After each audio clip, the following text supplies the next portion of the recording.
The shadows were supposed to protect her. Tamsin Briarwood pressed her back against the cold marble pillar, her breath shallow, her fingers clutching the borrowed mask so tightly the delicate wire frame bit into her palm. Below, Lord Pemberton's masquerade swirled in a kaleidoscope of silk and candlelight, hundreds of London's elite dancing and scheming behind their gilded disguises. She was not supposed to be here. The scent of hothouse flowers and expensive perfume drifted up from the ballroom, mingling with the fainter smell of candle wax and wood polish. Crystal chandeliers cast fractured light across the dancers below, turning them into glittering phantoms. Somewhere, an orchestra played a waltz that seemed to mock her with its elegance. The gallery above the ballroom had seemed like the perfect hiding place. Dark, forgotten, now accessible only through a servant's corridor that Garrett Finch had mapped out for her with his usual careless confidence. "Just observe," he'd said, pressing the invitation into her hands. "Note who speaks to whom, which lords disappear with which ladies. Information is currency, Tamsin, and you're invisible enough to gather it." Invisible. Yes. That was the word people used for women like her. Women with no fortune, no title, no prospects beyond genteel poverty and quiet desperation. Women who learned to move through rooms without being seen, to exist in the spaces between notice. She'd spent 23 years perfecting invisibility. Tonight, it was supposed to be her greatest asset. The rustle of fabric behind her came without warning. Tamsin spun, her heart slamming against her ribs, and found herself staring at a wall of black wool and white cravat. She stumbled backward, but the pillar stopped her retreat. When she looked up, the breath died in her throat. He was tall, taller than she'd expected, though she'd seen him from a distance before. Everyone in London had. You didn't ignore Soren Vane, Duke of Wycliffe. You simply tried not to draw his attention. Men who drew his attention in business found their fortunes dismantled within months. Women who drew his attention found themselves the subject of whispered speculation that rarely ended well.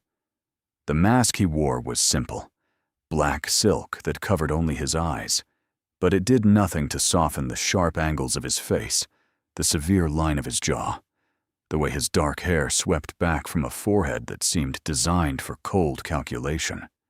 His eyes behind the mask were pale, gray or blue, she couldn't tell in the dim light, and they studied her with an intensity that made her feel like a butterfly pinned to velvet.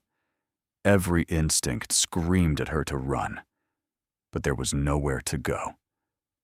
"You shouldn't be here." His voice was low, precise, carrying the weight of absolute authority. It was the voice of a man accustomed to issuing commands and having them obeyed without question. Tamsin's mouth went dry. I was just hiding." He said it without inflection, a simple statement of fact. Rather poorly, I might add. You've been pressed against that pillar for nearly 20 minutes. Did you think no one would notice? 20 minutes. He'd been watching her for 20 minutes, while she'd been cataloging the movements of lords and ladies below, convinced of her own invisibility. He'd been cataloging her. The realization sent ice through her veins. "I meant no offense, Your Grace." The title came out before she could stop it, an admission that she knew exactly who he was, which meant she also knew exactly how much danger she was in. "I'll leave immediately. I apologize for—" Tamsin Briarwood. Her name on his lips hit her like ice water. She stopped breathing, stopped thinking. The mask. She was wearing a mask. The invitation Garrett had procured listed her as Miss Smith, a companion to Lady Ashton, who didn't even know Tamsin existed. There was no possible way this man, this terrifying stranger, could know her actual name. Unless he'd been watching far longer than 20 minutes. Unless he'd been watching for days. Weeks. "I see I have your attention." Something glinted in those pale eyes. Amusement, perhaps. or satisfaction at her obvious terror. "Good." "How?" Her voice cracked. She tried again, forcing the words past the tightness in her throat. "How do you know who I am?" "I make it my business to know things." He stepped closer, and she pressed harder against the pillar, though there was nowhere left to retreat. His presence seemed to consume all the air in the gallery. "Your brother is Hadrian Briarwood, currently in debt to 3 gambling houses and 2 moneylenders. Your father lost his shipping business 4 years ago to a fraudulent partner. Your mother sells embroidered linens to a shop on Bond Street under an assumed name.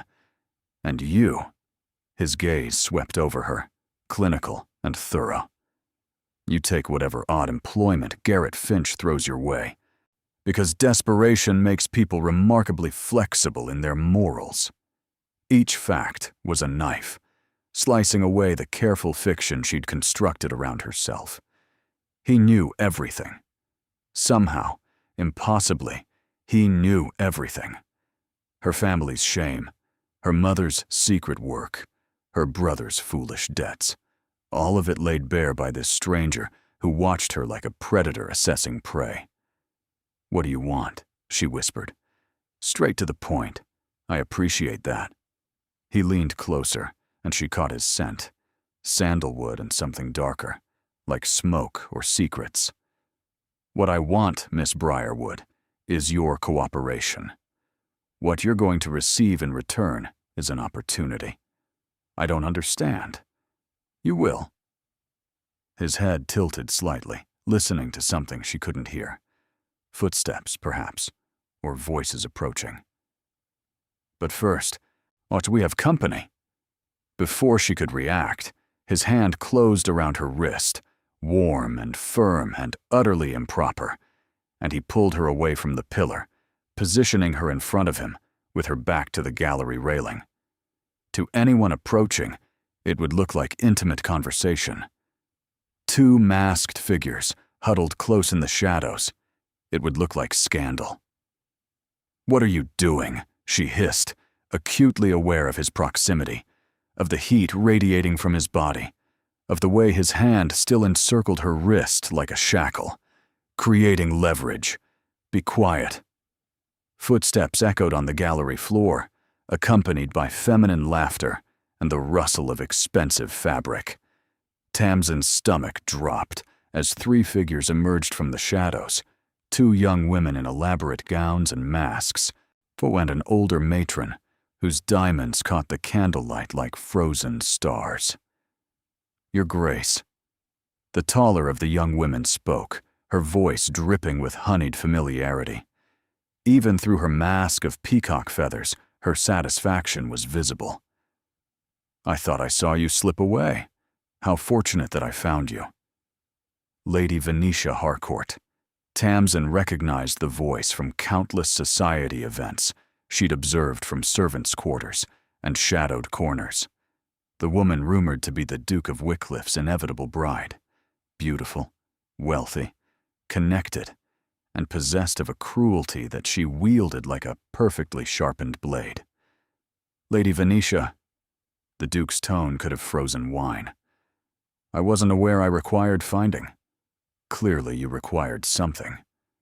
Venetia's gaze slid to Tamsin, sharp and assessing behind the feathered mask. "And who is this?" The question hung in the air like poison. Tamsin felt every eye on her, measuring and judging, calculating her worth, and finding it lacking. Her borrowed dress, a cast-off from a merchant's wife who'd owed Garrett a favor, suddenly felt threadbare and obvious. The mask that was supposed to protect her anonymity now felt like a flimsy joke. She opened her mouth to stammer an excuse, an apology, anything to extract herself from this nightmare. The Duke spoke first. "This is Miss Tamsin Briarwood." His hand settled at the small of her back, the touch burning through the thin silk of her gown. "A dear friend of my sister's. They met during Odessa's convalescence in Bath last autumn." The lie was delivered with such casual authority that even Tamsin almost believed it. Briarwood. Lady Venetia repeated the name slowly, as if tasting it for flaws. I don't believe I'm familiar with the family. The Briarwoods prefer privacy to society. The Duke's voice carried a note of warning. I'm sure you understand. Of course. Venetia's smile was razor sharp. Though I must say, Your Grace, I didn't realize you'd be bringing a guest to Lord Pemberton's masquerade. When we discussed attending together, you made no mention of company. The emphasis on together was deliberate, possessive, territorial. Tamsin felt the Duke's hand press more firmly against her back, a command to stay silent. Plans change, he said mildly. I'm certain you understand that as well, Lady Venetia. The temperature on the gallery dropped several degrees. The two women flanking Venetia exchanged uncertain glances. The older matron's diamonds seemed to glitter with malicious interest. Well, Venetia's voice could have cut glass. I'm sure we'll become better acquainted with Miss Briarwood very soon. If she's such a dear friend of Lady Odessa's, she must be planning to visit Wycliffe House during the season. It wasn't a question. It was a trap. Tamsin's mind raced. Any answer she gave would dig her deeper into this incomprehensible pit. She didn't know Lady Odessa. She'd never been to Bath. This entire charade was built on sand, and these women would tear it apart the moment they started asking questions. But the Duke answered before she could speak. Miss Briarwood will be staying at Wycliffe House for the remainder of the season as my sister's guest. I'm certain she'll attend all the usual events. The world tilted beneath Tamsin's feet. Near Wycliffe House, the remainder of the season, all the usual events. She was going to kill Garrett Finch. She was going to find him, and she was going to kill him. And then she was going to die of mortification in this gallery above Lord Pemberton's ballroom. How wonderful! Lady Venetia's smile didn't reach her eyes. I look forward to becoming much better acquainted. She swept away with her entourage, the click of her heels on marble sounding like a countdown to disaster. Only when they disappeared did Tamsin allow herself to breathe. She wrenched away from the Duke's touch, putting precious distance between them. What have you done? His expression was unreadable behind the black silk mask. I've just made you visible, Miss Briarwood. I didn't ask to be visible. I didn't ask for any of this. No, a hint of dark amusement crossed his features. But you're going to thank me for it nonetheless. I most certainly will not. Tomorrow. He cut her off as if she hadn't spoken. A carriage will arrive at your family's residence at 10 o'clock. You will be in it. I will not. You will. He stepped back, adjusting his cuffs with infuriating calm.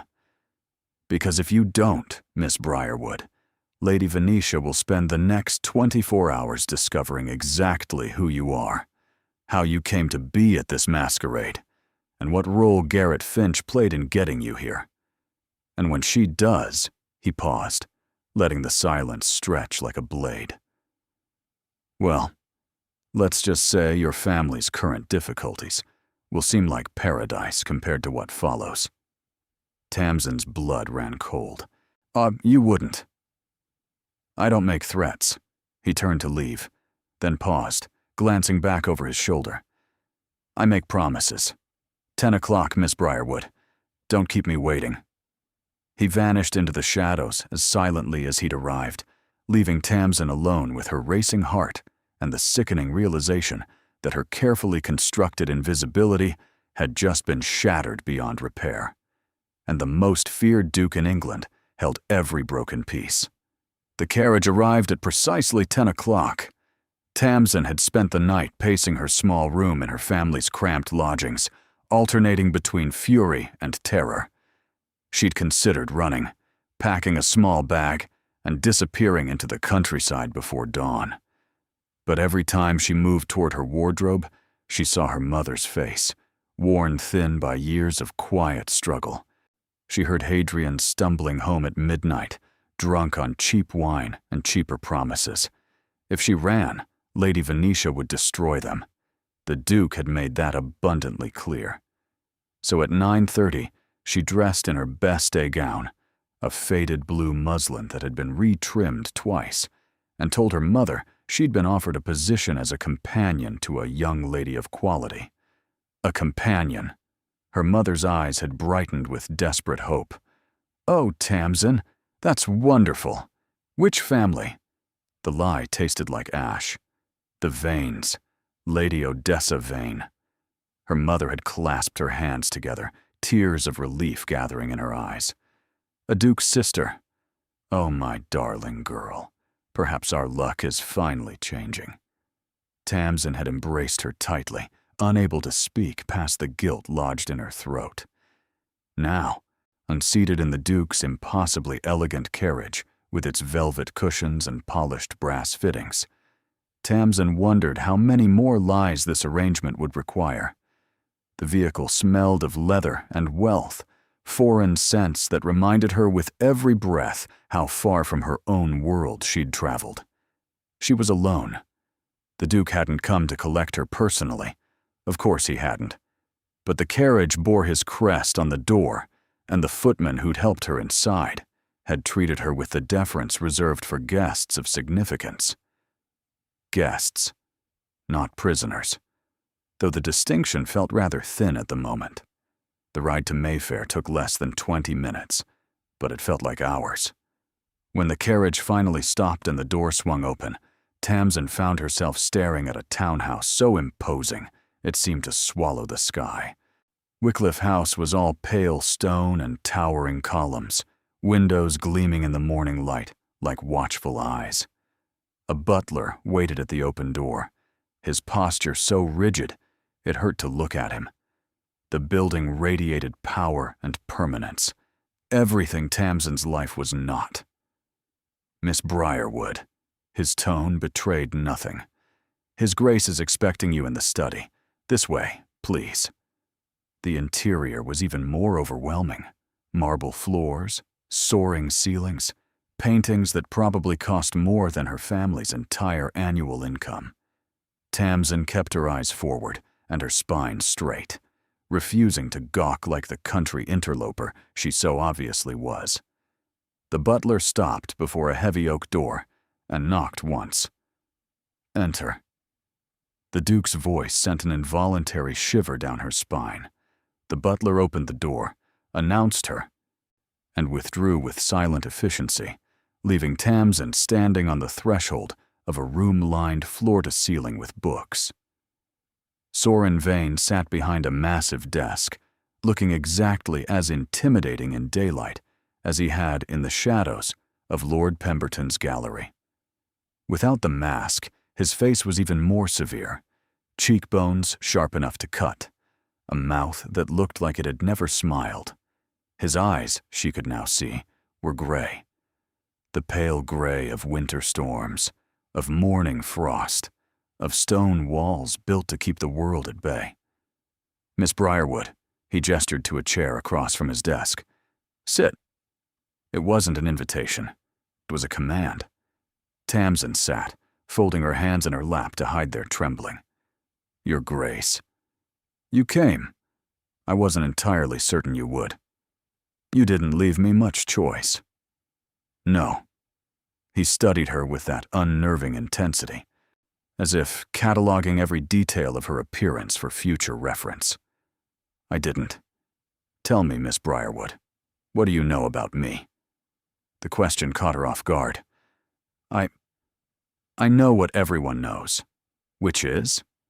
She hesitated, then decided honesty was her only weapon. "That you're the Duke of Wycliffe, that your father died 5 years ago and left you one of the largest fortunes in England, that you're considered cold, calculating, and utterly ruthless in business and politics." She met his gaze directly. "That men who cross you tend to find their fortunes and reputations destroyed within months. That women who pursue you find themselves disappointed at best, devastated at worst." Accurate enough. He leaned back in his chair, a glimmer of what might have been approval crossing his features. "So, and what do you think that means for you?" "It means I'm terrified." The admission escaped before she could stop it. "It means I spent all night wondering what I could possibly have that you want badly enough to orchestrate this elaborate trap." "What I want," he said slowly, "is a shield." "A shield?" "My grandmother has decided it's time I married. She's been parading eligible women through this house for the past year, each one more tedious than the last. Lady Venetia Harcourt is her current favorite. Wealthy, connected, from an ancient family. Everything a duchess should be. Then marry her." "I don't want to marry her." The words came out flat, final. "I don't want to marry anyone. But my grandmother is relentless, and Lady Venetia believes we have an understanding. Last night," he paused. "Last night, you gave me an alternative." Understanding dawned slowly, horrifyingly. "You want me to pretend to be your potential match? I want you to occupy the position long enough to discourage my grandmother's schemes. You'll be presented as my sister's friend, a respectable young woman from a good family that's fallen on hard times. You'll attend events, be seen in my company, create enough uncertainty that Lady Venetia can't claim a definitive victory. And when it ends, when the season concludes, we'll simply decide we don't suit. You'll return to your life with references, connections, and enough compensation to lift your family out of their current difficulties." Tamsin's mind raced. "Compensation? Your brother's debts paid. A dowry sufficient for a respectable marriage, should you want one? Or enough capital for your mother to open her own shop under her real name." He named a figure that made her head spin. "Does that seem fair?" It was more money than she'd see in a lifetime of legitimate work. It was salvation, security, everything she'd ever wanted for her family, wrapped in one impossible offer. It was also clearly a devil's bargain. "What aren't you telling me?" she asked quietly. His eyebrow rose fractionally. "What makes you think I'm concealing something? Because men like you don't offer this kind of arrangement without hidden costs. What happens if your grandmother investigates my background? What happens if Lady Venetia decides to destroy me anyway? What happens?" She forced herself to continue. "What happens to my reputation when this ends?" For a long moment, he said nothing. Then, slowly, the corner of his mouth curved. Not quite a smile, but the ghost of one. "You're cleverer than Garrett Finch led me to believe." "Garrett." The name came out bitter. "He told you about me." "He told me about several women who might suit my purposes. You were the most promising." He stood, moving to the window with fluid grace. "Your reputation will be intact. I give you my word. When this ends, it will be portrayed as a mutual decision handled with discretion." "And your grandmother?" "My grandmother." The door burst open without warning. A young woman exploded into the room like a force of nature. Dark hair tumbling from its pins, brown eyes sparkling with barely contained excitement. She was perhaps 19, dressed in a morning gown of pale pink, and she was already talking before she'd fully crossed the threshold. "Is this her?" "Oh, Aunt Soren, please tell me this is her. The servants are already whispering about the mysterious woman in the carriage, and I've been dying of curiosity since you came home last night, looking like the cat that swallowed the canary." "Odessa!" The Duke's voice carried a note of long-suffering patience. "What have I told you about knocking?" "That it's a boring social convention designed to prevent interesting discoveries." The young woman, Lady Odessa, clearly, turned to Tamsin with a brilliant smile that seemed to light up the entire room. "You must be Miss Briarwood. I'm Odessa. My brother is terrible at introductions, so I'm making my own." Before Tamsin could respond, Odessa had seized both her hands with enthusiastic warmth. "Please say you'll help him. Please. Or he's been absolutely unbearable since grandmother started her matchmaking campaign. and Lady Venetia is the worst, all simpering sweetness when anyone's watching, and absolute venom behind closed doors. You should have heard what she said about my embroidery last week. My embroidery. As if her needlework doesn't look like a drunken spider walked through ink. Odessa! The Duke's warning was sharper now. Oh, don't Odessa me. She squeezed Tamsin's hands, her eyes bright with hope. This will be wonderful, I can already tell. We'll attend balls and musicals, and make Venetia absolutely green with envy. It'll be the most fun I've had in years. Tamsin looked between the enthusiastic young woman and her granite-faced brother. They seemed like creatures from entirely different worlds. Odessa, all warmth and impulsiveness, and the Duke, all ice and calculation. I haven't agreed to anything, she said carefully. But you will. Odessa's certainty was almost charming. Because you're clever enough to see what my brother is really offering. Not just money or position. A chance. When does someone like you? She caught herself. Forgive me. That sounded dreadful. What I mean is, when does anyone get handed an opportunity to step into a completely different life, even temporarily, to see what it's like on the other side? She wasn't wrong. That was the horrible, tempting truth of it. Tamsin had spent her entire adult life watching from shadows, invisible and insignificant. Now she was being offered a chance to step into the light, however briefly, however falsely. 3 conditions, she heard herself say. Both Vane siblings went still. You're negotiating with me, the Duke said. You need me as much as I need this opportunity. That makes us equals, Your Grace, at least in this. Odessa made a small, delighted sound. The Duke's expression remained unreadable, but something shifted in his storm-colored gaze, a spark of what might have been respect. Name your conditions. First, my family must be told properly. A respectable explanation for my absence. Nothing about arrangements or schemes. Done. Second, when this ends, I want references and introductions that will help me build a real future. Not charity, opportunity. Agreed. Third, Tamsin held his gaze. The moment you actually decide to marry, whether it's Lady Venetia or someone else, this ends immediately. I won't be used as a shield while you conduct a real courtship on the side. Silence stretched between them, sharp with tension. Then the Duke extended his hand.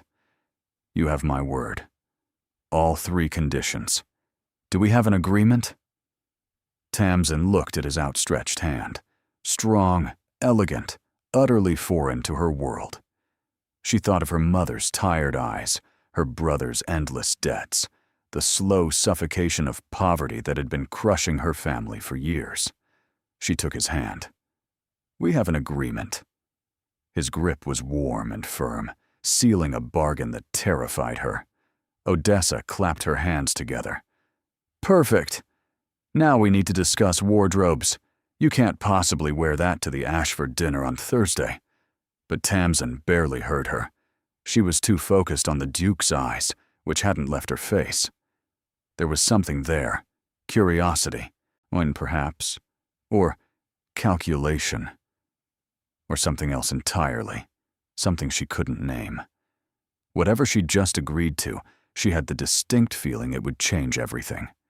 She just didn't know yet whether that change would save her or destroy her. The carriage that delivered Tamsin's meager belongings arrived 3 hours later. She'd sent word to her mother through a footman with a hastily written letter explaining that her new position required her to begin immediately. It felt cowardly, communicating through servants, but she couldn't face her mother's hopeful questions. Not yet. Not when she still didn't fully understand what she'd agreed to. Now she stood in the center of a bedroom that could have swallowed her family's entire lodging house. The space was decorated in shades of ivory and soft gold, and with silk hangings on the 4-poster bed and a writing desk positioned before windows that overlooked a private garden. Fresh flowers perfumed the air. Hothouse roses in crystal vases, an impossible luxury for early spring. A fire crackled in the marble fireplace, casting dancing shadows across wallpaper that probably cost more than her father had earned in his best year. This was to be her home for the next several months, her borrowed life. The absurdity of it hit her all at once, and she had to sit down on the edge of the bed before her legs gave out. The mattress yielded beneath her like a cloud, so different from the thin, lumpy pallet she slept on at home. She ran her fingers across the embroidered coverlet, marveling at the tiny, perfect stitches, the kind of work her mother did for pennies, transformed here into casual luxury. What had she done? A soft knock at the door interrupted her spiraling thoughts. "Miss, I'm Nesta. I've been assigned as your lady's maid." The girl who entered was perhaps a year or two younger than Tamsin, with copper hair tucked under a cap and a smattering of freckles across her nose. Her eyes were warm and curious, and she carried a tray with tea and small sandwiches, arranged with careful artistry. "I thought you might be hungry," Nesta said shyly, her accent carrying traces of Welsh hills. "It's late for luncheon and early for tea, but Cook said I should bring something anyway. First days in a new place can be overwhelming." Tamsin's throat tightened with unexpected emotion at the small kindness. "That's very thoughtful. Thank you." As Nesta set about laying out nightclothes and preparing the room, on her movements efficient but unhurried, Tamsin sipped the tea and tried to organize her chaotic thoughts. The brew was perfect, hot, fragrant, sweetened just slightly with honey. Even the servant's tea was better than anything she'd tasted at home. "If I may say, miss," Nesta ventured, smoothing invisible wrinkles from a pillowcase, "Lady Odessa is ever so excited to have you here. She's been talking of nothing else all morning. This house could use some life in it." "And His Grace?" Tamsin asked carefully. Nesta's hands paused briefly. "The Duke keeps his own counsel, miss, but I've been in this house for 2 years, and I've never seen him invite anyone to stay before. Not like this." She resumed her work. "Whatever brought you here, it must be significant." Significant. That was one word for it. "Is there anything else you need?" "Miss?" Nesta asked, finishing her tasks. "The dressing gong sounds at 7, dinner at 8. Lady Odessa asked if you'd take tea with her tomorrow afternoon in the blue sitting room." "Thank you, Nesta. I think I just need some time alone." When the maid finally departed with a cheerful promise to return before dinner, Tamsin changed into the borrowed nightgown. Silk, of course, softer than anything she'd ever worn, and climbed into bed, even though darkness was still hours away. The mattress embraced her like water, the pillow smelled of lavender, and the sheets were so smooth they seemed to whisper against her skin. She should be terrified. She should be planning escape routes, cataloging dangers, preparing for disaster. Instead, as the afternoon light slanted golden through the windows and the fire crackled its quiet lullaby, Tamsin felt something she hadn't experienced in years. Possibility. It was dangerous. It was foolish. It would almost certainly end in disaster. But for the first time in as long as she could remember, tomorrow held something other than survival. Sleep crept over her slowly, pulling her down into warmth and softness. And as she drifted, a thought crystallized in her drowning mind, clear and terrifying and impossible to ignore. What if this could be more than pretense? The dream took her before she could answer, and in the dream, pale eyes watched her from shadows, not threatening anymore, but searching, waiting, as if they'd been looking for her all along. She woke hours later to darkness and candlelight, unsure whether that searching gaze had been nightmare or promise. Tomorrow she would face the Dowager Duchess. Tomorrow, everything would become real. Morning arrived with the soft efficiency of a household accustomed to wealth. Tamsin woke to find fresh water steaming in the basin. A morning gown of dove gray laid across the chair. Not hers, but close enough to her measurements to suggest Odessa's interference, and Nesta waiting with tea and quiet reassurance. "The Dowager Duchess has requested your presence in her sitting room at 10 o'clock, Nesta said, helping Tamsin dress with practiced hands. "She takes breakfast in her rooms, so you won't see her before then." The Dowager Duchess, Soren's grandmother, the architect of the matchmaking schemes that had driven him to this desperate arrangement. Tamsin's stomach tightened.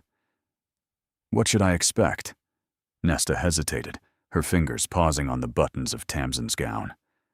"Her Grace is formidable. But fair. I'm in her way. Just be honest with her, miss. She has a talent for seeing through pretense, and she respects those who don't insult her intelligence with obvious lies." Wonderful. Honesty with a woman who wanted her grandson married to someone else entirely. At precisely 10 o'clock, a footman escorted Tamsin through corridors that seemed designed to intimidate, past portraits of stern-faced, vain ancestors, beneath chandeliers that dripped crystal like frozen waterfalls, across floors so polished she could see her own nervous reflection, until they reached a door at the end of a sun-drenched hallway. The footman knocked once and withdrew without a word. "Enter." The voice was iron wrapped in silk. Tamsin opened the door and stepped into a sitting room decorated in shades of deep blue and silver. Seated by the window, and perfectly positioned so that morning light illuminated her visitor while leaving her own face in shadow, was Theodosia Vane, Dowager Duchess of Wycliffe. She was smaller than Tamsin expected, delicate, almost fragile in her widow's black. But her eyes, the same winter gray as her grandson's, held nothing fragile at all. They swept over Tamsin like a blade, assessing and cataloging every flaw with merciless precision. "So," the dowager's voice carried across the room like a verdict. "You're the girl from the masquerade." Tamsin curtsied, grateful her mother had drilled the motion into her until it was instinct. "Your Grace, come closer. I'm old, not blind, but I prefer to examine people properly. It's difficult to take the measure of someone cowering by the door." Tamsin approached until she stood in the center of the room, unfully exposed to that piercing gaze. The dowager studied her for a long, uncomfortable moment, her expression revealing nothing. Plain dress, good posture, tolerable looks, though nothing extraordinary. "Your hands," she gestured sharply. "Show me." Tamsin extended her hands, palms up, knowing what the dowager would see. The small calluses from needlework, the faint ink stains from keeping household accounts, the roughness that came from years of helping with tasks no lady should perform. "Working hands." The dowager's voice held no judgment, only assessment. "Not a lady of leisure, then?" "No, Your Grace." "My grandson tells me you're a friend of Odessa's from Bath. We both know that's a lie." There was no point in pretending. "Yes, Your Grace." "Then tell me the truth." "Who are you, really?" Tamsin drew a steadying breath and told her everything. She spoke of her father's failed business, his fraudulent partner, who had vanished with the family's savings, her mother's quiet determination to keep them afloat through secret needlework. She spoke of Hadrian's endless schemes with men who promised easy money and delivered only debt. She spoke of the life of careful economy that had shaped her, the education her parents had sacrificed to provide, the dreams she'd had to set aside when the money ran out, the slow suffocation of watching hope die one small compromise at a time. The dowager listened without interruption, her expression unreadable. When Tamsin finally finished, silence hung between them like smoke. "You're poor," the dowager said flatly. "Gently bred, but poor. No connections, no fortune, No prospects beyond whatever position you might secure as a governess. Yes, Your Grace. And my grandson offered you a fantasy, a few months of luxury in exchange for play acting as his potential bride. That's an accurate summary. The Dowager leaned forward, her eyes sharp as broken glass. Let me tell you what will actually happen, Miss Briarwood. You'll spend the next few months at balls and parties, wearing beautiful dresses and dancing with lords. Soren will be attentive in public and distant in private because that's who he is. Controlled, careful, emotionally unavailable. And somewhere along the way, you'll start to believe the fantasy. You'll start to hope that maybe, somehow, it could be real. Tamsin's chest tightened, but she kept her voice steady. I'm not naive enough to confuse performance with reality. Everyone is that naive when the performance is good enough. The Dowager stood, moving to the window with surprising grace for her age. My concern is not primarily for you, girl. You'll survive.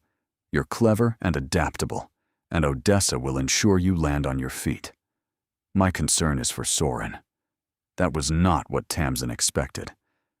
Your Grace? 3 years ago, my grandson was engaged. The Dowager's voice held no emotion, but her knuckles were white where they gripped the window frame. A love match, or so we believed. Her name was Lysandra Ashworth, and she was everything a future duchess should be. Beautiful, accomplished, from an impeccable family. Her voice hardened like cooling steel. She was also a spy. A spy? For a business rival.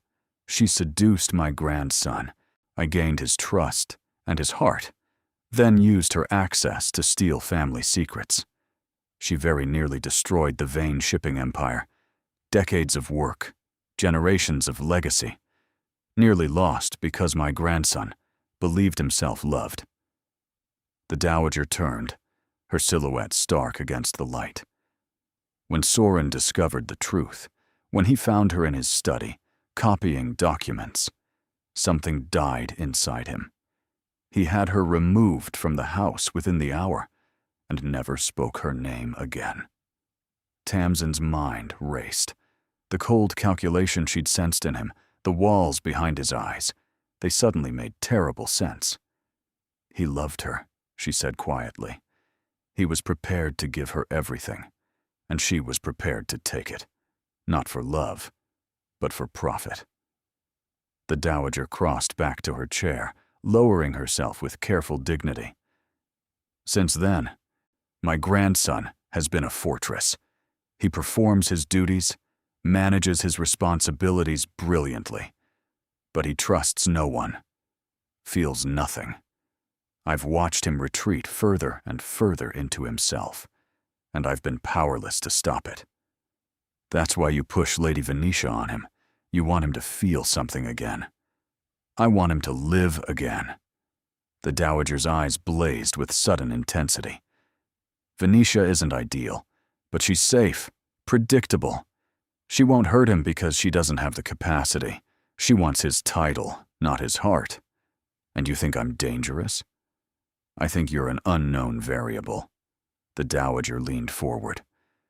You could bore him just as thoroughly as Venetia would, or you could crack through his walls and reach the man underneath, the man he was before Lysandra destroyed him. And if you do that, if you find your way inside, and then you leave, her voice dropped to something almost gentle. It might be the blow he doesn't recover from. Tamsin's throat felt tight. I'm not trying to crack anything, Your Grace. This is an arrangement. Temporary. Is it? The Dowager's gaze was knowing. Then let me be clear, Miss Briarwood. If you hurt him, if you manipulate him, or try to exploit his wounds, I will destroy you. Your family's difficulties will seem like paradise compared to what I'm capable of. The threat hung in the air between them, cold and absolute. I understand, Your Grace. Do you? The Dowager rose, signaling the audience was over. I suppose we'll find out. Tamsin turned to leave, her pulse pounding in her temples. But at the door, the dowager's voice stopped her. "One more thing." She looked back. "Nah, if you somehow manage to make him smile, genuinely smile." Something softened, just fractionally, in the older woman's face. "Then perhaps I'll decide you're not entirely unsuitable after all."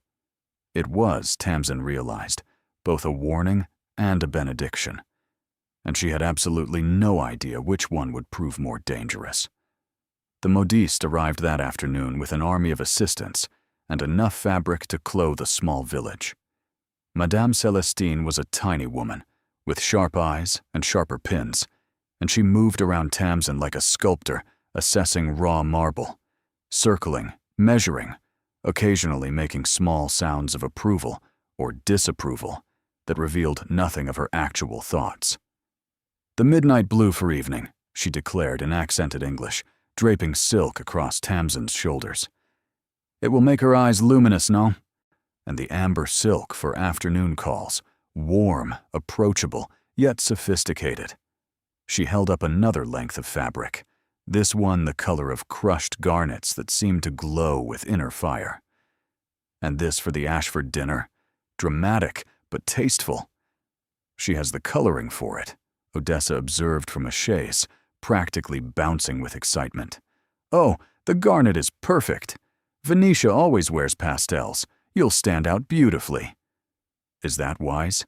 Tamsin asked, wincing as a pin grazed her ribs. "Standing out?" "Standing out is the entire point." Odessa's eyes sparkled with mischief. "You're supposed to be interesting enough to distract my brother from grandmother's schemes. Invisible won't accomplish that." Invisible. The word that had defined Tamsin's entire existence. The fitting continued for hours. Morning dresses and afternoon dresses, ball gowns and dinner gowns, walking dresses and riding habits. Madame Celestine commanded her assistants like a general directing troops, and by the time they finished, Tamsin's head was spinning with fabric names and fashion terminology she'd never needed to know before. "You must also have proper accessories," Odessa insisted, rifling through a jewelry box she'd brought from her own chambers. "These pearls will be perfect with the garnet. And this hair comb, my mother wore it to her first ball. Soren won't say so, but he'll recognize it. He notices everything." "You're being very generous," Tamsin said carefully. "Why?" Odessa paused, her expression growing serious for the first time. "Because my brother deserves to be happy.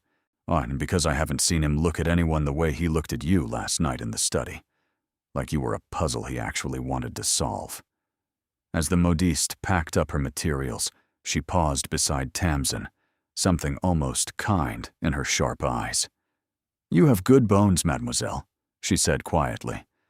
"And something more important. You have presence.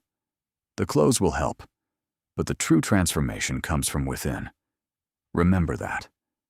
When she was finally alone, Tamsin caught her reflection in the tall mirror. The woman staring back at her looked the same. Dark hair, ordinary features, the face of someone designed to fade into backgrounds. But something in her eyes had changed. She just wasn't sure yet whether that change was hope or fear. Through the window, she glimpsed movement in the garden below.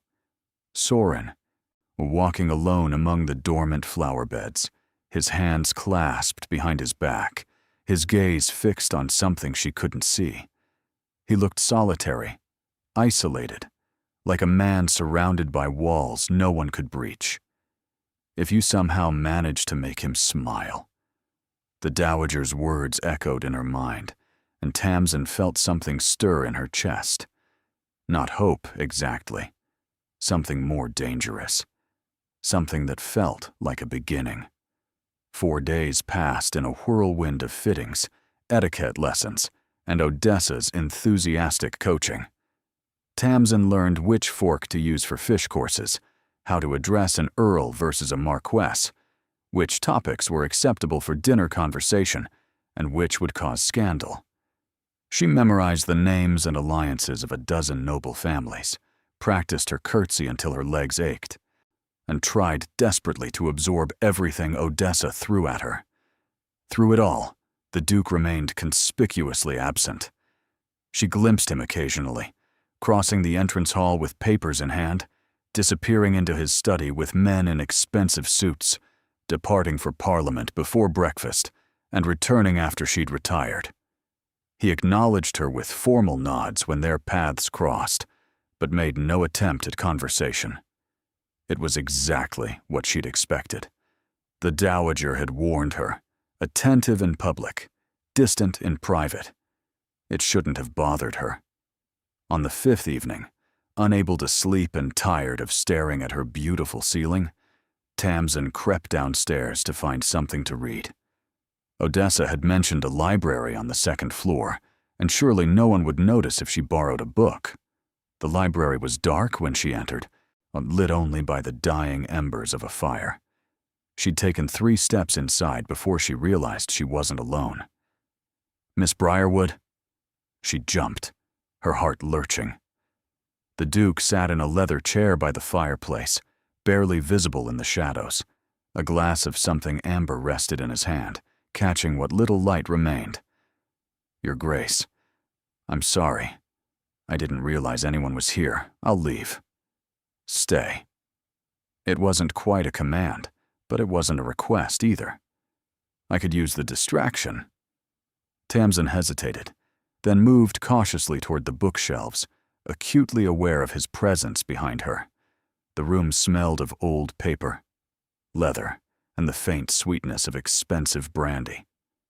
Distraction from what? From thinking. She ran her fingers along the spines, feeling the varied textures of cloth and leather. I find reading usually involves more thinking, not less. That depends on what you're reading. A pause, then. Third shelf from the top, left side. The green leather volume, my father's favorite. She found it, a collection of philosophical essays, well worn from frequent handling. The spine was cracked, the pages soft with age. "Your father?" "He died 5 years ago. Heart failure, very sudden." The Duke's voice was carefully neutral. "He used to say that books were the only honest companions in the world. They never lied, never betrayed, never pretended to be something they weren't." Tamsin turned, clutching the book. In the dim light, with his guard lowered and shadows softening his severe features, he looked almost human, tired, lonely. "My father used to read to us every night," she said quietly. "Before everything fell apart. He'd do all the voices, make us laugh until we couldn't breathe. Now he barely speaks at all." Recognition crossed his expression. Recognition and understanding. What happened? He trusted someone he shouldn't have.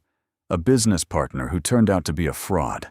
Lost everything in a single day.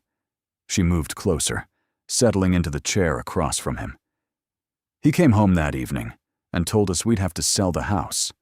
Let go of the servants, move to smaller lodgings. He stood in our parlor and apologized for failing us, and I watched something break inside him. He's never been the same." The fire crackled between them. The Duke took a slow sip of his drink. "My grandmother told you about Lysandra. It wasn't a question." Tamsin nodded. "She wants you to understand why I am the way I am. Cold, distant, so incapable of trust." His laugh was bitter, hollow. "She's not wrong. She said you loved her. I thought I did. But you can't love a fiction, can you? The woman I loved never existed. She was a performance, tailored precisely to what I wanted to see." He set down his glass with a quiet clink. "I was a fool. You were human." His eyes met hers, and for a moment, the walls behind them cracked. She glimpsed something raw underneath. Pain, loneliness, a desperate wish to believe in something again. Then the walls rebuilt themselves, and he looked away. "You should get some sleep, Miss Briarwood. The Ashford dinner is tomorrow evening. Grandmother will be watching closely." "And you?" I'll be watching everyone." His mouth curved. Not quite a smile, but closer than she'd seen before. "It's what I do." It was a dismissal, but a gentle one. Then Tamsin rose, still holding the book. "May I borrow this?" "Keep it." He didn't look at her. "My father would have wanted his books to be read, not displayed." She paused at the door, searching for words that wouldn't come. Finally, she simply said, "Good night, Your Grace." "Soren." She turned back, startled. "When we're alone," he said quietly, still staring at the fire, "you may call me Soren. If this arrangement is to be convincing, we should at least be able to use each other's names." It was such a small thing, just a name. But as Tamsin climbed the stairs to her room, the book pressed against her chest, it felt like something far more significant. It felt like a door opening. And tomorrow, she would have to decide whether she had the courage to walk through it. The garnet gown fit like it had been sewn onto her skin. Tamsin stood before the mirror in her chambers, barely recognizing the woman who stared back. Madame Celestine's creation transformed her from invisible to undeniable. The rich fabric caught the candlelight like captured fire, and Nesta had arranged her dark hair in an intricate style that exposed the column of her neck and the delicate pearl earrings Odessa had insisted she borrow. "You look like someone who belongs," Nesta said softly, adjusting a final pin. "Because you do, miss. Don't let anyone tell you otherwise." Tamsin wished she could believe that. The Ashford dinner was intimate by society standards, only 40 guests, but the weight of it pressed against her chest as the carriage carried them through London's lamplit streets. Odessa chattered brightly about who would attend, which alliances were forming, on which scandals were brewing. The dowager sat in rigid silence, her expression revealing nothing. And Soren watched Tamsin with those storm-gray eyes, and she couldn't read what lived behind them. His gaze moved over her gown, her hair, her face, and warmth kindled there. Approval, perhaps, or surprise, or something else entirely. "Remember," Odessa whispered as they arrived, "you're my dearest friend. We met in Bath during my convalescence. You nursed me through the worst of my illness. I thought I was a friend from a lending library. That was last week's story. Keep up." Odessa squeezed her hand. "You'll be wonderful. I can feel it." The Ashford townhouse blazed with light and elegance. Tamsin was announced alongside the Vane family, and she felt the ripple of attention that followed. Curious glances, whispered speculation, and fans raised to hide moving lips. Lady Venetia Harcourt stood near the entrance, resplendent in pale blue silk that made her look like a porcelain doll come to life. Her smile when she saw Tamsin was sharp enough to draw blood. "Miss Briarwood." Venetia's voice carried just far enough for nearby guests to hear. What a bold choice of color. Most young ladies prefer subtlety for their first-season events. I've never been most young ladies. Tamsin kept her tone pleasant. But I appreciate your concern for my wardrobe choices, Lady Venetia. It's touching that you've given it so much thought. Surprise flashed in Venetia's eyes. Surprise and something colder. Reassessment. Before she could respond, Soren appeared at Tamsin's elbow. "Lady Venetia, I see you've met Miss Briarwood properly." His hand settled at the small of Tamsin's back, with the touch warm through the silk. "Shall we go into dinner?" He guided her away before Venetia could reply, leaving the blonde woman standing with her smile frozen in place. "That was well done," Soren murmured as they entered the dining room. "She expected you to crumble. I've dealt with worse than Lady Venetia. Creditors are far more frightening." His lips twitched, not quite a smile, but close. "I imagine they are." Dinner was an exercise in navigation. Tamsin found herself seated between an elderly viscount, who talked endlessly about his hunting dogs, and a young baron who seemed primarily interested in the neckline of her gown. She answered questions about Bath with carefully rehearsed lies, deflected inquiries about her family with practiced vagueness, and tried to ignore the weight of Venetia's stare from across the table. But it was the dowager who proved most dangerous. "Miss Briarwood," Theodosia said during a lull in conversation, her voice carrying clearly, "my granddaughter tells me you're quite accomplished at the pianoforte. Perhaps you'll favor us with a performance after dinner?" Tamsin's blood turned to ice. She couldn't play the pianoforte. She'd never been able to afford lessons. Odessa had mentioned something about musical accomplishments during their coaching sessions, but Tamsin had assumed it was theoretical, not a skill she'd actually need to demonstrate. Across the table, Venetia's smile sharpened with predatory delight. "I'm afraid I've been unwell recently," Tamsin managed, her mind racing. "My physician advised against any strain on my—" "Nonsense." The dowager's eyes glittered with what might have been malice or might have been testing. "A simple piece won't cause any harm, unless, of course, the reports of your talent were exaggerated." The trap was elegant. If Tamsin refused, she'd look suspicious. If she attempted to play, her incompetence would be exposed in front of everyone. "Grandmother." Soren's voice cut through the tension like a blade. "Miss Briarwood injured her hand last week during a riding accident. I'm surprised Odessa didn't mention it." His gaze met Tamsin's, steady and reassuring. "Perhaps another time, when she's fully recovered." The dowager's expression shifted. Annoyance at being outmaneuvered, perhaps, or grudging respect for her grandson's quick thinking. "Of course," she said smoothly. "How thoughtless of me. We must allow Miss Briarwood time to heal." Tamsin released a breath she hadn't realized she'd been holding. After dinner, as the guests mingled in the drawing room, she found a moment alone by the windows, staring out at the darkened garden and trying to steady her racing pulse. "You're shaking." She turned to find Soren beside her, his expression unreadable. "Your grandmother knows," she whispered. "About me. About all of it." "She suspects." "There's a difference." "She was testing me. The pianoforte was meant to expose you, yes. My grandmother doesn't appreciate having her plans disrupted." He moved to stand beside her, close enough that his sleeve brushed her bare arm. "But you held your ground.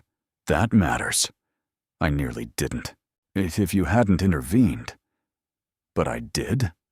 His gray eyes met hers in the darkened glass of the window. "That's what this arrangement means, Miss Briarwood. We protect each other." Something warm unfurled in her chest at those words. Dangerous warmth. Foolish warmth. "Tamsin," she said quietly, "if I'm to call you Soren, you should use my name as well." For a long moment, he said nothing. Then, so softly she almost missed it, "Tamsin." Her name in his voice sounded like a secret, like something precious and fragile and entirely unexpected. Behind them, Lady Venetia's laugh rang out, bright and artificial. The sound shattered the moment, and Soren stepped back, his expression closing like a door. "We should return. People are watching." They were always watching. That was the nature of this world: observation and judgment, performance and pretense. But as Tamsin followed him back into the glittering crowd, she couldn't shake the feeling that something had shifted between them. Something that had nothing to do with arrangements or protection. Something that felt dangerously close to real. 3 days after the Ashford dinner, Tamsin found a package on her writing desk. It was wrapped in plain brown paper, unassuming and easily overlooked. No card, no explanation. Just a small rectangular shape that fit in her palm. Inside was a book. Not just any book. A first edition of Wollstonecraft's Vindication of the Rights of Woman, with a leather cover so soft it felt like silk. The pages were edged in gold, and when she opened it, She found an inscription on the first page in handwriting she didn't recognize. To whoever reads this, never let them make you small. It belonged to my mother. Tamsin spun to find Soren standing in her doorway, his expression carefully neutral. Your Grace, Soren! She clutched the book to her chest. I can't accept this. It's too valuable. It's been sitting in my study for 15 years, unread and gathering dust. He entered the room slowly, as if approaching something wild. My mother was considered quite radical for her time. She believed women deserved education, independence, respect. My father loved that about her. And you? I didn't know her well enough to have an opinion. She died when I was young, a fever that swept through the household. He stopped a few feet away, hands clasped behind his back in that familiar stance. But I think she would have liked you. The words hit her like a physical blow, gentle and devastating at once. Why are you giving this to me? Because you stood your ground against my grandmother. Because you didn't crumble when Venetia attacked. Because, he paused, searching for words. Because you remind me that not everyone in the world is performing. I am performing. That's the entire arrangement. Are you? The question hung between them, heavy with implications neither of them was ready to address. Tamsin's pulse quickened. She thought of the library, of her name on his lips, of the way he'd protected her at the Ashford dinner. None of that felt like performance. None of that felt like a man who trusted no one. Before she could respond, Odessa's voice echoed from the hallway. Tamsin, the modiste is here with your gown for the Harrington ball. Come quickly. Soren stepped back, the moment dissolving like morning mist. Keep the book, he said quietly. Read it. My mother would have wanted that. He was gone before she could find words. Tamsin stood alone in her beautiful borrowed room, holding a dead woman's treasure against her heart, and wondered when exactly this arrangement had stopped feeling like pretense. When had the walls between them begun to crack, and what would happen when they finally crumbled? The Harrington Ball was the event of the season.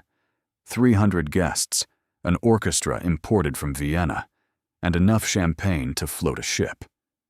Tamsin wore a gown of midnight blue that Madame Celestine had declared her masterpiece, silk that shimmered like starlight, with delicate silver embroidery that caught the candlelight with every movement. You look like a dream, Odessa breathed when she saw her. Soren is going to lose his mind. Soren is going to be perfectly composed, as always. But when Tamsin descended the staircase and saw him waiting in the entrance hall, something blazed across his face. Just for a moment, a flash of heat behind those gray eyes before his mask slipped back into place. Shall we? He offered his arm. The ball itself was a blur of music and movement, faces and names, and careful social navigation. Tamsin danced with lords and viscounts, made polite conversation with countesses, and tried to ignore the way Lady Venetia tracked her every move with barely concealed malice. But it was the waltz that changed everything. Soren claimed her hand as the orchestra began, leading her onto the floor with practiced grace. His hand at her waist felt different now, not just proprietary, but protective, possessive. Everyone is watching, she murmured as they began to move. Let them. They're wondering what you see in me, the nobody from nowhere. They're wondering why I look at you like you're the only person in the room. His grip tightened almost imperceptibly. Because I do, Tamsin. I can't seem to stop. Her heartbeat stuttered. Soren, don't. His voice was rough. Don't say it's just the arrangement. Don't tell me this is performance. I'm tired of pretending I don't feel. He stopped himself, jaw clenching. The waltz carried them in sweeping circles, but Tamsin barely noticed. She was lost in his eyes, in the raw honesty she glimpsed beneath his careful control. Her mind went quiet, her doubts silenced by the intensity of his gaze. When the music ended, he didn't release her. "Come with me," he said quietly. "Please." She shouldn't. Every rational part of her mind screamed that this was dangerous, that she was forgetting the rules, that heartbreak waited at the end of this path. But she followed him anyway. He led her through a side door, down a candlelit corridor, into a conservatory filled with flowering plants and the scent of jasmine. Glass walls revealed the moonlit garden beyond, and somewhere, distantly, the music continued. "Soren, we can't be here alone. If someone sees, I don't care." He turned to face her, and she saw it then. The fractures in his armor, the longing beneath his control. "I've spent 3 years not caring about anything, building fortresses so high nothing could reach me. And then you!" He laughed, a broken sound. "You hid at a masquerade and ruined everything." "I didn't hide. You cornered me." "You were hiding." I couldn't resist. "Why?" "Because you weren't performing." He stepped closer, close enough that she could feel the heat of him through her gown. "Everyone in that gallery was playing a role, except you. You were just genuine. Terrified and stubborn and absolutely genuine." Tamsin's breath came faster. "You're not supposed to see me. I see nothing else." His hand rose, trembling slightly to cup her face. "Tell me to stop. Tell me this is just an arrangement. Tell me you feel nothing, and I'll walk away." She should say it. Should protect herself. Protect him. Protect them both from the inevitable devastation. Instead, she whispered, "I can't." He kissed her. It was nothing like she'd imagined. Gentle at first, questioning, giving her every chance to pull away. When she didn't, when she rose on her toes and pressed closer, it deepened into something desperate. His hands tangled in her hair, scattering pins. Her fingers clutched his lapels like anchors in a storm. This wasn't performance. This wasn't arrangement. This was real, and it was terrifying, and she never wanted it to end. When they finally broke apart, gasping, his forehead pressed against hers. "Come to the library tomorrow," he breathed. "After breakfast, we need to talk, really talk, about what this is, what we want it to be." "Soren, please, Tamsin, just please." She nodded, unable to speak. His smile, a real smile, the first she'd ever seen from him, transformed his entire face, made him look younger, softer, human. "Tomorrow, then." He released her with obvious reluctance, adjusting his cravat, running his hands through his disheveled hair.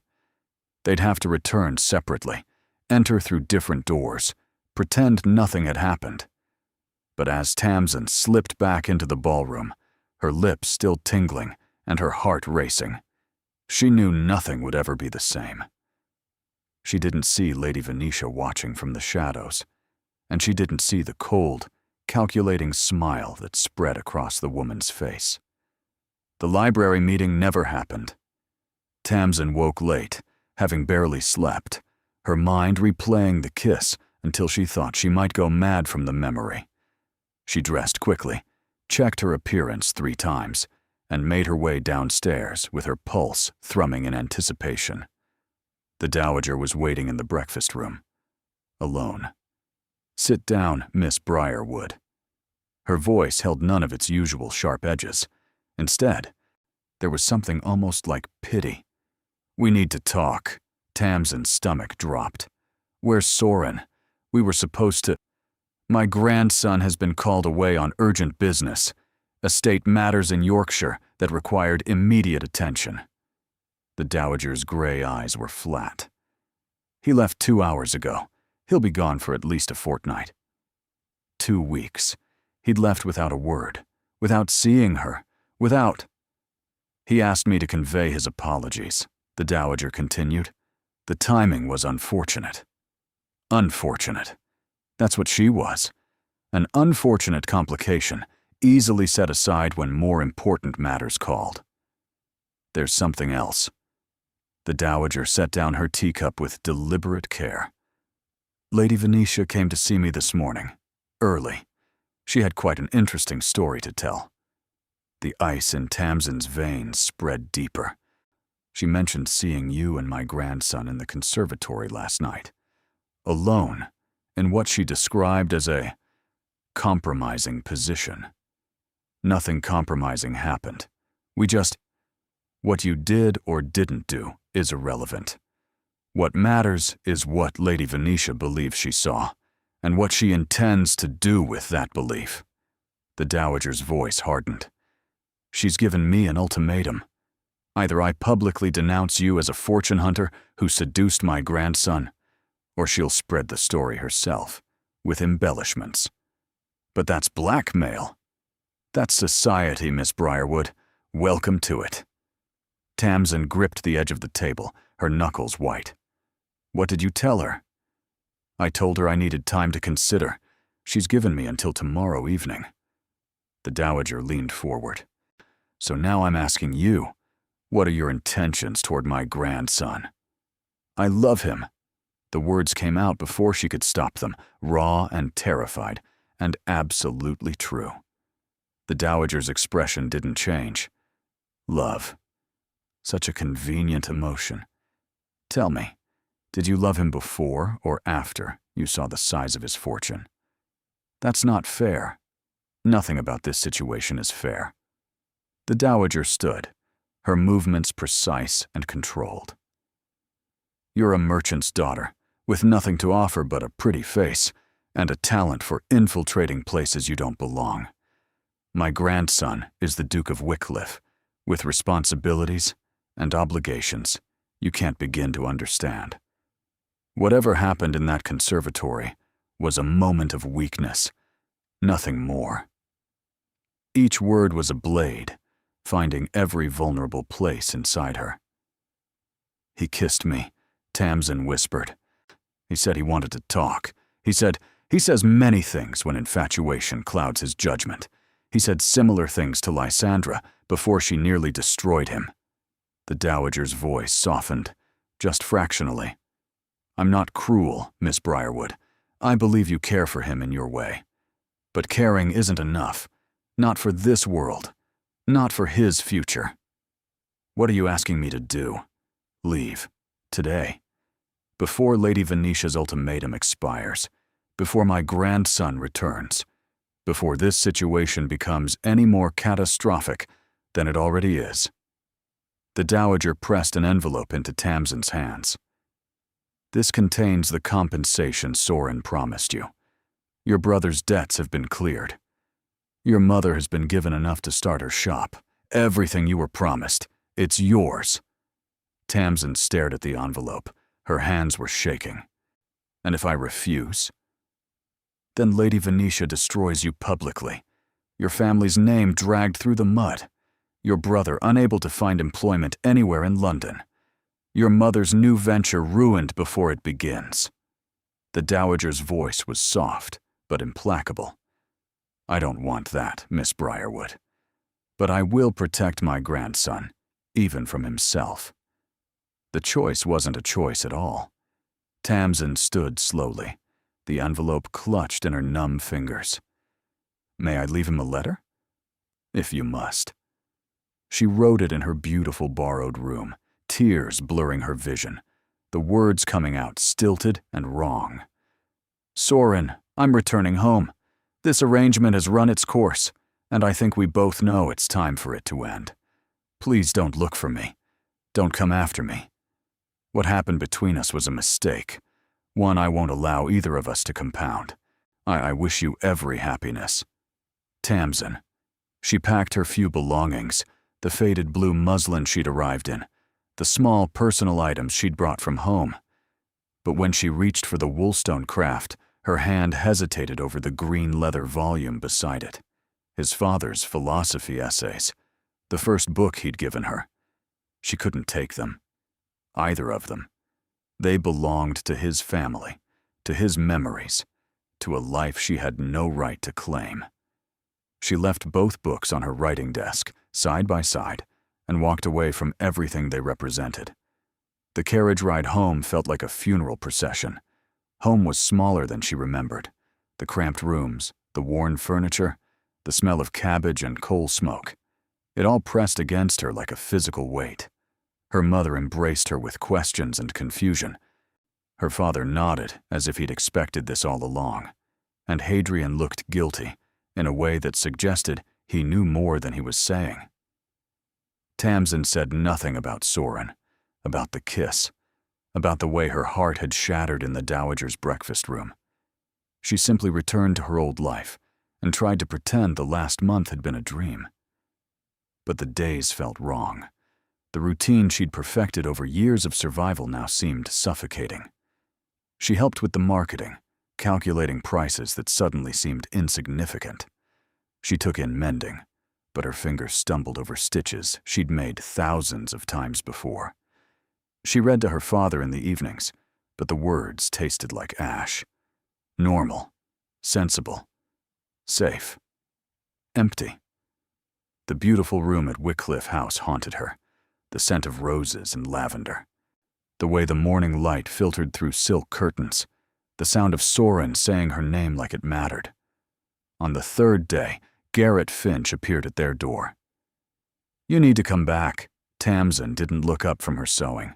"No. The Duke has returned from Yorkshire early, very early. He's been searching for you everywhere." Her needle stilled. "He was supposed to be gone a fortnight." "Yes, well, apparently he never actually left. The whole Yorkshire business was a fabrication. Your letter was delivered to Wycliffe House while he was still there. He read it and confronted his grandmother immediately." Garrett's voice held an edge of genuine concern. "He's been like a madman, Tamsin. He tore through every room looking for you. He shouted at the Dowager Duchess. Shouted. I've never seen anyone raise their voice to that woman before. It was rather magnificent. It doesn't matter, doesn't it?" Garrett moved closer, crouching beside her chair. "He told her he doesn't care about the scandal. He told her he'd marry you tomorrow if you'd have him. He told her he doesn't know me." Tamsin's voice cracked. "He knows a performance, a fiction created to serve his purposes. Did you ever consider that maybe you're the fiction?" Her mother's voice came from the doorway. Tamsin turned to find her standing there, arms crossed, expression knowing. "That the woman you've been pretending to be all these years, invisible, unworthy, destined for nothing. Maybe that's the lie." "Mother, I've watched you since you came home, Tamsin. You're going through the motions, but you're not here. Something in that house woke you up.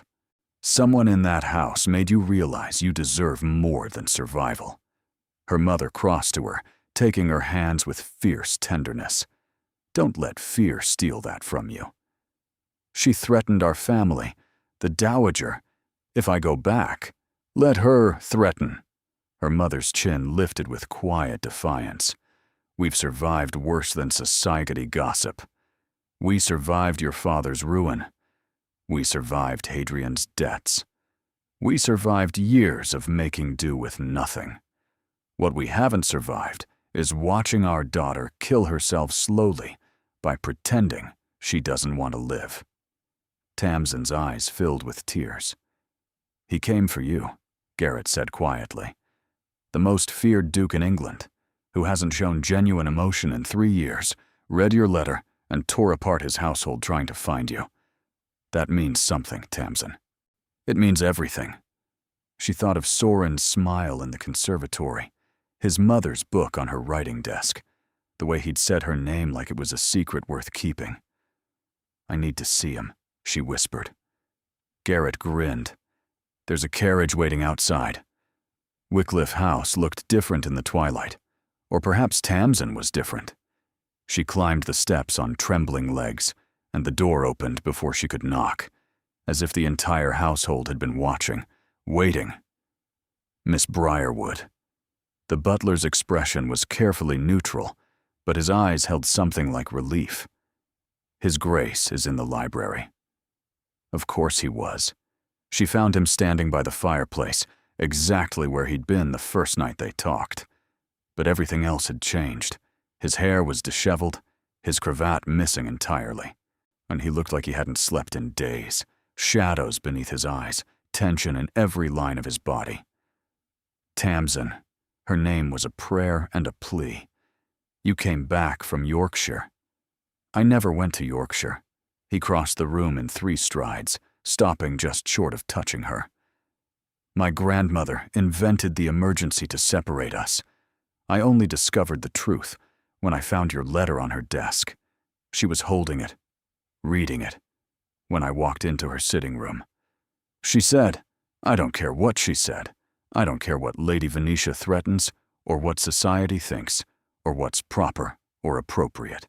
His voice broke. I only care that you left, that you wrote that letter, that you called what happened between us a mistake. I was trying to protect you. I don't want protection, and I want you. He finally touched her, cupping her face in his hands like she was something precious. 3 years I've been frozen. 3 years of feeling nothing, trusting no one, existing instead of living. Then you appeared, hiding at a masquerade, terrified of discovery, brave enough to negotiate with a duke. And everything changed. You changed everything. Soren, I love you. The words came out like they'd been trapped inside him, fighting to escape.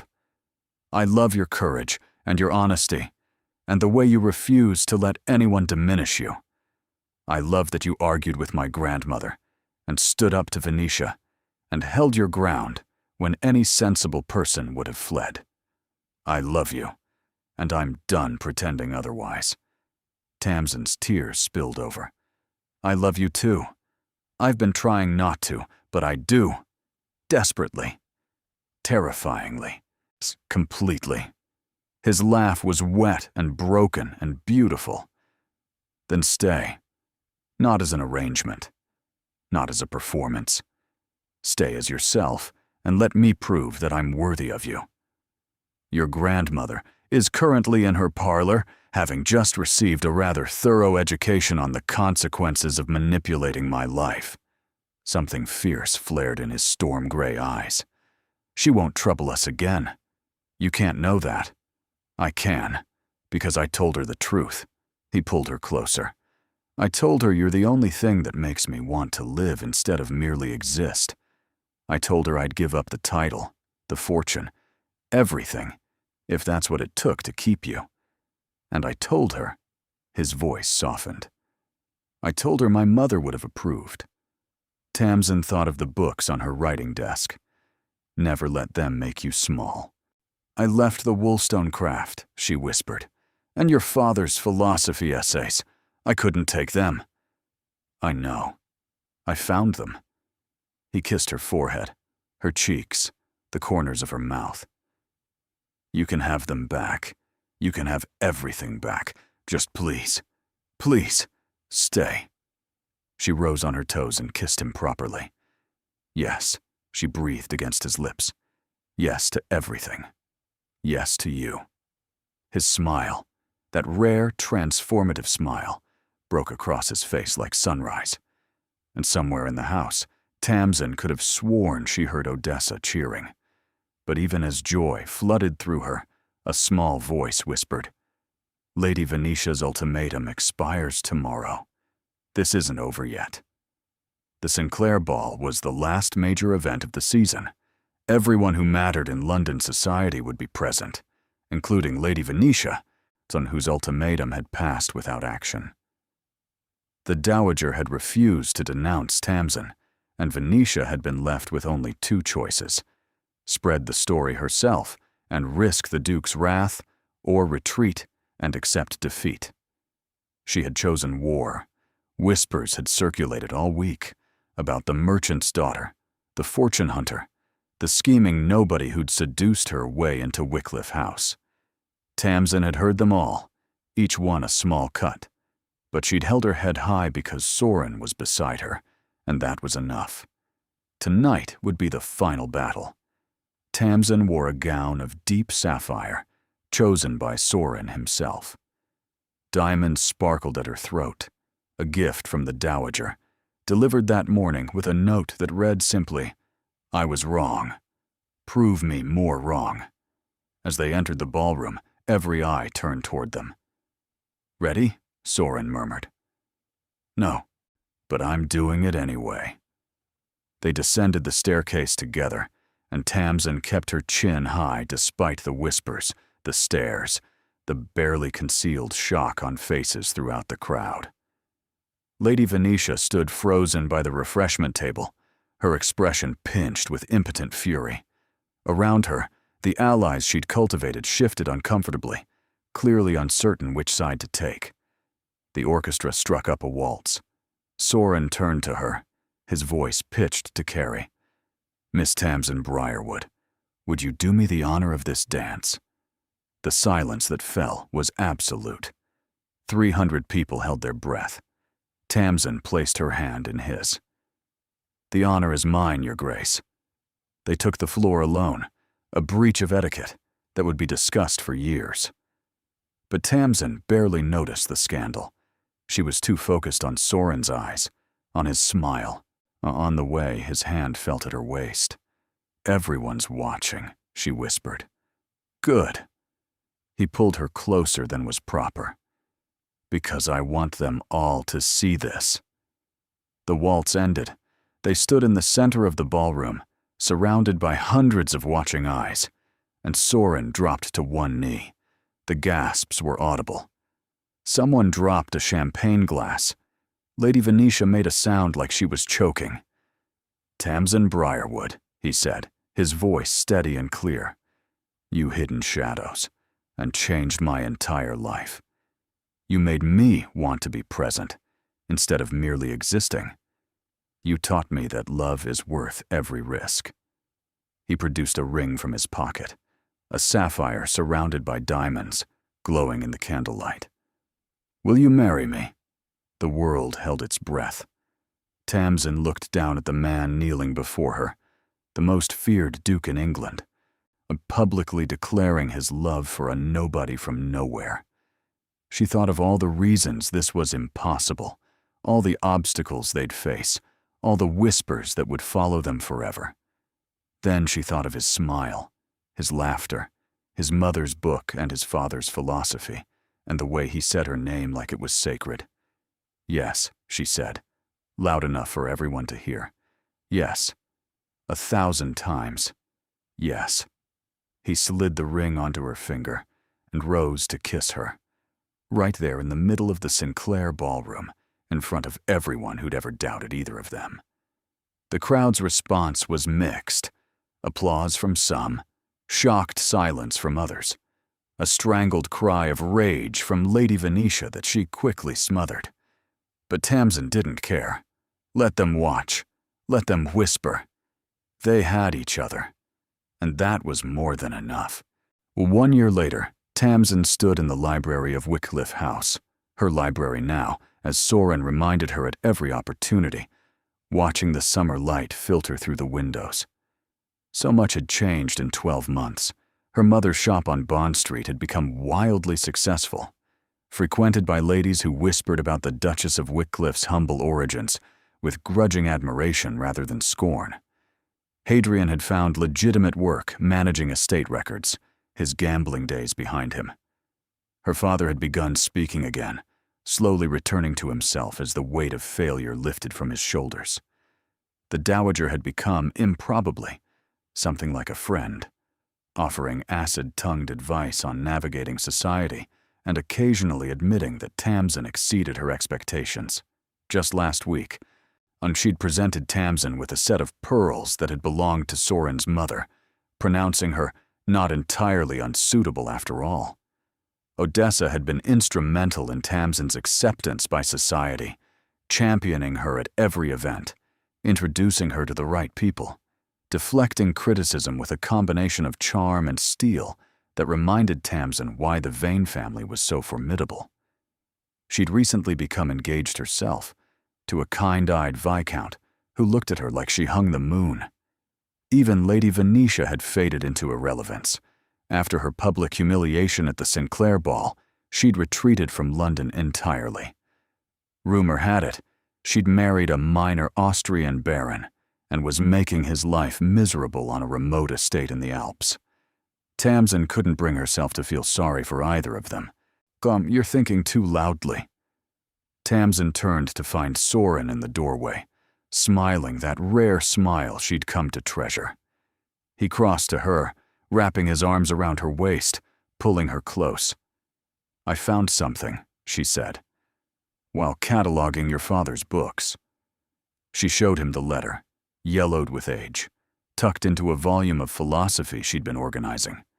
Soren went pale. "That's my father's handwriting. It's addressed to you, but it was never sent." He took the letter with trembling hands and read it silently. When he finished, his eyes were bright with unshed tears. "What does it say?" Tamsin asked gently. "He tells me," Soren's voice cracked. "He tells me not to make the mistake of choosing safety over love. He says my mother was worth every moment of happiness and every moment of grief. He says," he laughed, wet and broken. "He says to find someone who makes me brave." Tamsin cupped his face in her hands, wiping away the tears that had escaped. "Did you?" "I did." He kissed her softly. "She was hiding at a masquerade, trying to be invisible. And she changed everything." "I wasn't hiding," she said, echoing their first conversation. "I was observing." "You were hiding," he grinned. "And I'm grateful every day that I found you." Outside, London bustled with its endless dramas and scandals. Society would always whisper about the duke who married beneath him, the nobody who became a duchess. But inside this library, surrounded by books and memories, and the promise of a future neither of them had dared to imagine, Tamsin and Soren were exactly where they belonged. Together, visible, real, and loved beyond measure. Thank you for being here. You are the reason these stories exist, because you believe in love that chooses courage over convenience, in characters who fight for happiness despite the odds, in endings that feel earned and true. Your presence makes this space warm and welcoming, and I'm grateful for every moment you spend with these characters. Do you have a favorite line or scene? Your engagement helps me understand what moves you, what keeps you listening, and what kinds of stories to create next. Consider subscribing if you'd like more romances with emotional depth and genuine character growth. Thank you for being here. You make this community what it is.